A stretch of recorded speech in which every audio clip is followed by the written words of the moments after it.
Hello and welcome back to K&F Design. If you're new here, my name is Katie. Please go down below and give me a like and subscribe to my channel so we can keep crafting together. It really does help and I appreciate it a lot. Today I'm going to be showing you this technique again, but in a little bit different way.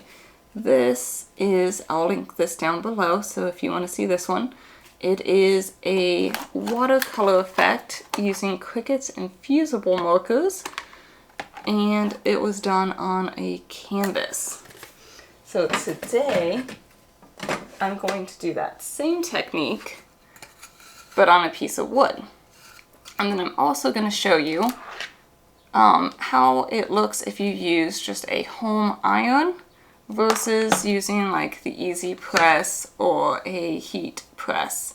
So typically with infusible ink products, you want to use something like the heat press, Easy Press, so you can get those really hot temperatures that your typical home iron cannot get to. So I'll be showing you the faded effect that you get with the home iron versus that Easy Press. You can compare.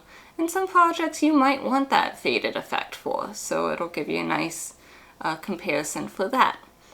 I will also be showing you here in just a second some different things you can do with Cricut Design Space to create your own designs, like I have been doing here, modifying some designs as well, or just changing them into something to write with the pens versus cutting on vinyl. So if you're ready to learn some different techniques about your design space, let's jump right into it.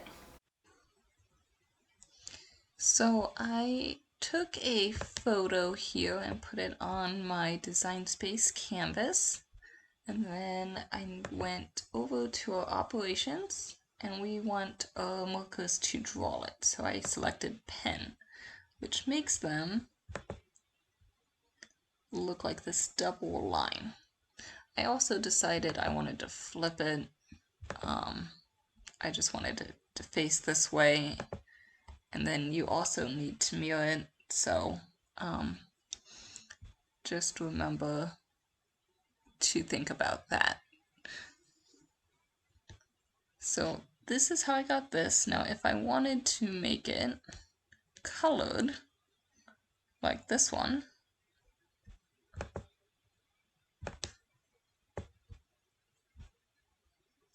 this is what I did. So I took my original one and I went to contour. So this colored one's what I colored out.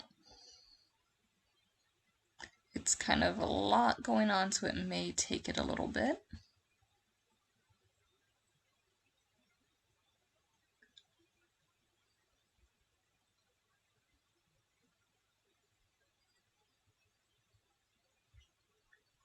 Alright, so once it comes up, hit hide all contours, and then as you can see over here, just that outline is still present.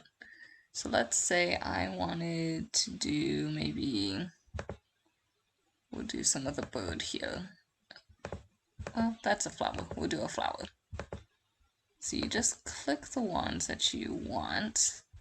And we'll hide that one since we don't want the outline. We just want this flower. You can do it on the side here, or you can come in here.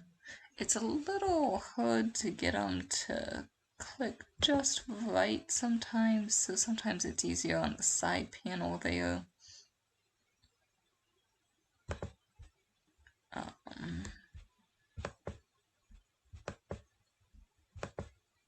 So we're just selecting it now. Let's say I accidentally selected that one and we see it's over here, not what we wanted. You just unselect it.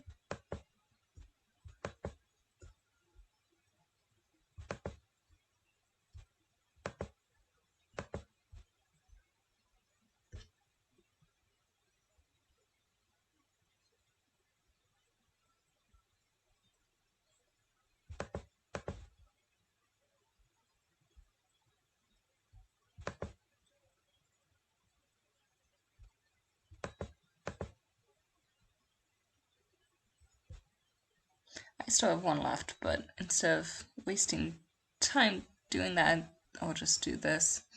So once you have all of your pieces that you want that one color, now for the flowers, I went ahead and did all of them, but just for showing you, I'll just do the one. So we have just the one, and I came over here and you can do a raspberry. I think I did maybe that pink. And so that's how I got that flower right there. Just real quick though, also make sure you duplicate, because as you can see now the rest of my bird is gone. So I just went ahead and did a green, a pink, a yellow, a blue, and a brown. So that's 5 copies. So I made 5 copies and then just did that, selecting all the pieces I wanted pink. Then I went through, selected all the pieces I wanted brown, yellow, blue. You get the point. So it does take some time, but it turns out nice when it's finished.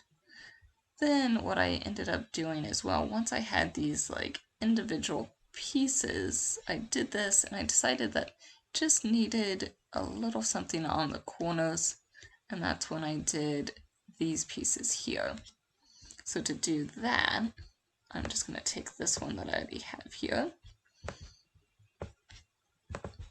So I, before I printed this bird here, I selected everything and attached it. That way it'll go on the same placement. You don't have a flower up here and over there. But to get these extra flowers that I ended up putting kind of on the corners of my piece, and I actually end up doing these with an iron, so we'll see what that looks like versus a heat press.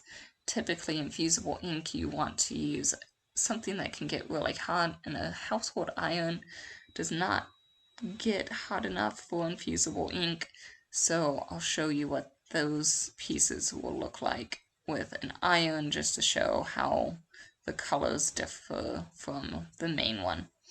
So to get these side ones, we will detach our piece here. And so now I can move the legs and the sticks and the bird off. We don't need those. We only want the flowers. So let's go with this piece here. The way I did it is I got a square and I just covered what I did not want. Now the nice thing with this too, you might do it in sections. I think it's kind of easier to do it in sections. I'm going to select the pink flowers and my square, and then you can hit slice. It takes it just a minute, but that flash means it went. So now you can delete that. Could delete this. I'm going to, because this piece here is kind of a partial, so I would redo that one. Again, make copies first. And then we need to get rid of this last flower in here. So just make sure all of it's covered.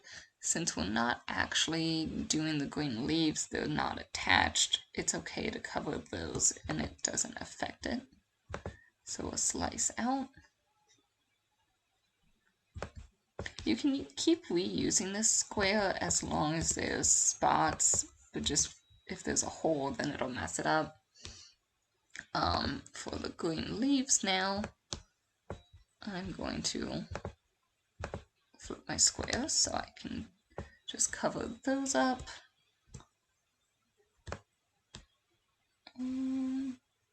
I'll just cover these, and then we cut. Oops, that's the pink flowers. We want the green leaves, and that. We'll hit slice. We can delete that, and all of those. I would just keep going. You can use the circle if you need to get an interesting little section. This piece is kind of a fun one too. So then I could go in there and try to get just that one.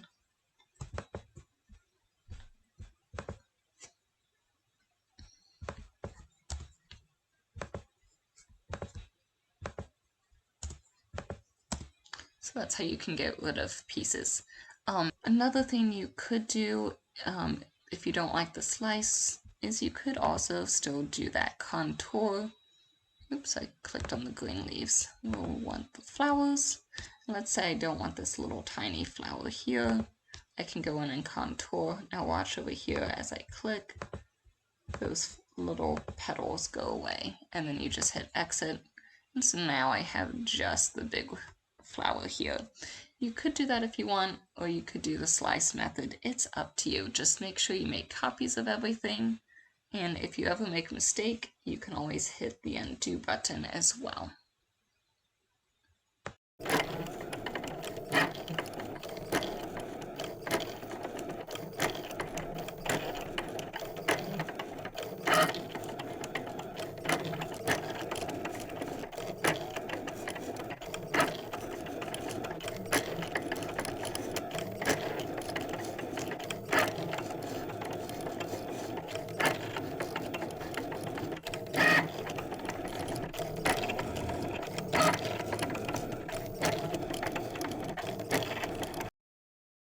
Okay, now that our piece is finished, I will flip my mat over and bend it backwards. This way my paper doesn't get all bent. And now it's time to do a watercolor. I'm just putting a piece of glass down to protect my work surface here. And I have my water.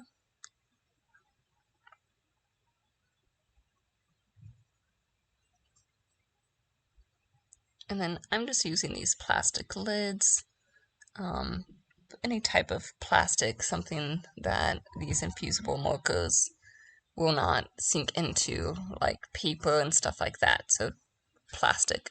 And here's the colors I'm going to be using.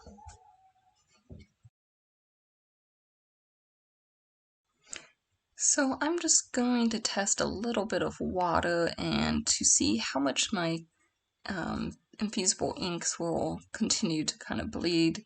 This isn't any watercolor paper, it's just the copy paper for a laser printer, which is what you should use with the infusible ink.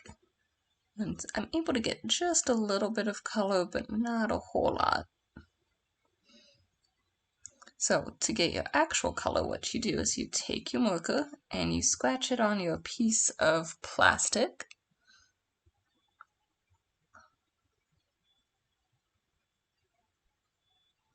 And then with your paintbrush wet, you just kind of blend it into that color to pick up that color.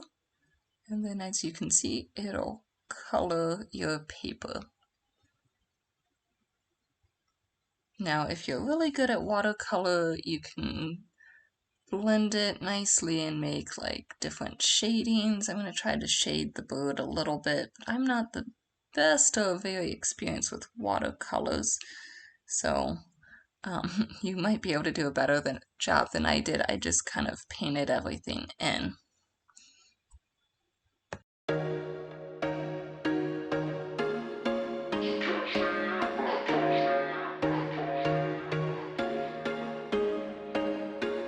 There was once a day that I would pray for you. I'd go and misbehave just so you'd notice too. Sneaking looks up and down from across the room. And damn, what a hell of a view. I feel good, you look great, I like you, I can't wait. A first time, a first date, you're so fine, I'm so late. You sip wine, I drink straight, don't waste time to my place. I feel my heart erase, so catch me if I fall.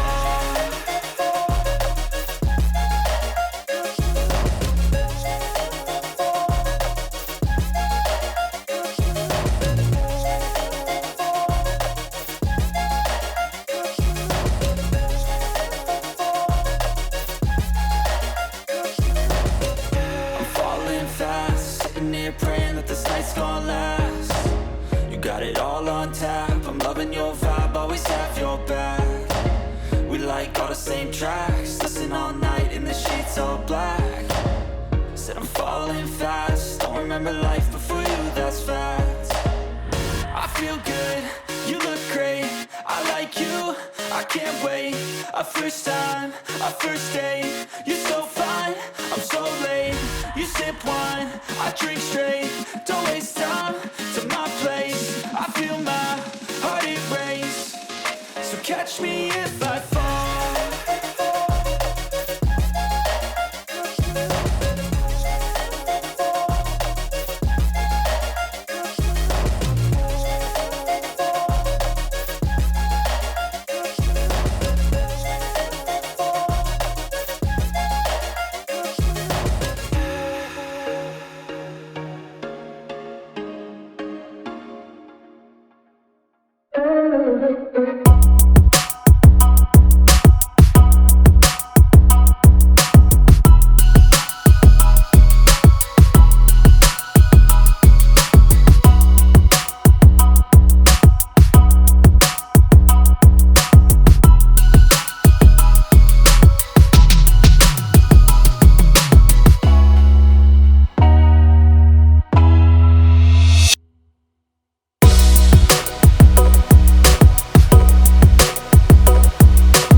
I am setting my heat press to 400 degrees Fahrenheit, and then I will press my piece for 40 seconds. I like to put a piece of butcher paper on top so it will bleed onto the butcher paper instead of my piece. So as you can see, we did get some bleeding through. That's normal, and then that will just get thrown away because it can bleed onto another piece. Sometimes I'll even do 2 pieces of butcher paper just as a precaution. So once your piece is fully cool, you can remove the sheet. If you do it too soon, you might get some ghosting effects, so really make sure you let it cool. So I thought my piece looked just a little plain in here, so I did 2 more flowers. That one just came from this section, this one came from here, and I just used the slice tool to cut out the sections that I wanted, and I mirrored them, so that'll go on like that, and that one will be about like that. So last time we did the heat press that could get really hot, and I decided since I'm doing some more, I'm gonna try my home iron and see how that works, because usually infusible ink needs to get to at least 400 degrees.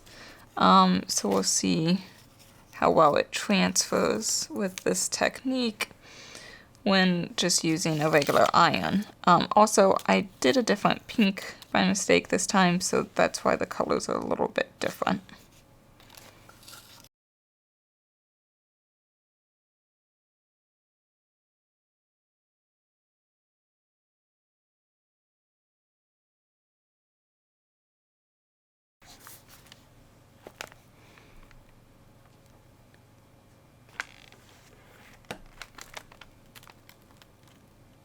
Just not quite as vibrant.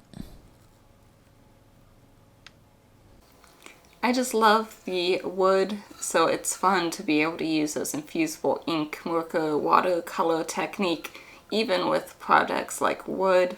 And I actually kind of like this faded effect along with the more solid effect. could be kind of fun things to play around with future projects. I hope you had fun making this project, and I look forward to different projects you might try with this technique as well. You can always leave photos and things of your projects on my social medias. I'd love to see what you guys make. I had a lot of fun making this project and crafting with you, and I look forward to seeing you next week for another fun project. Don't forget, if you haven't hit that subscribe and like button down below, please do so to help me be able to keep crafting with you and showing you new projects like this. Happy crafting, and I'll see you next week. Bye for now.